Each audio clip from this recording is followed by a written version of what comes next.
मैत्रिणींनो नमस्कार. येत्या 13 मेला आमचा लोकशाहीचा पंचवार्षिक सण येत आहे आणि तो आमचा सर्वात मोठा येणारा सण 5 वर्षात फक्त एकदाच येतो.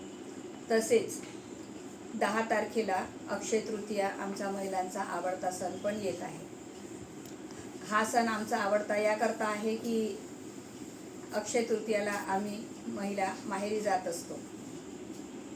परंतु भगिनींनो, यावेळेस माझी विनंती आहे की आम्हाला आधी लोकशाहीचा पंचवार्षिक उत्सव आमच्या सर्व कुटुंबासोबत, आमच्या मैत्रिणीसोबत, आमच्या नातेवाईकांसोबत साजरा करायचा आहे.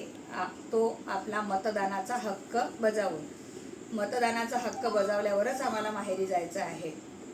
आमची जबाबदारी याकरता जास्त आहे की आमच्या जिल्ह्यातून 2 महिला उमेदवार आम्हाला मोदीजींनी दिल्या आहेत. त्याच्यामुळे आमची जबाबदारी जास्त वाढली आहे.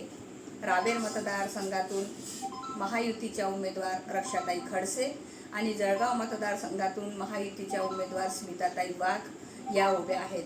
या आमच्या दोघी भगिनींना आम्हाला संसदेत पाठवायचे आहे. तरी 13 तारखेला कमळासमोर बटन दाबून त्यांना भरघोस मतांनी निवडून द्यावे ही आग्रहाची विनंती. जय हिंद, जय महाराष्ट्र.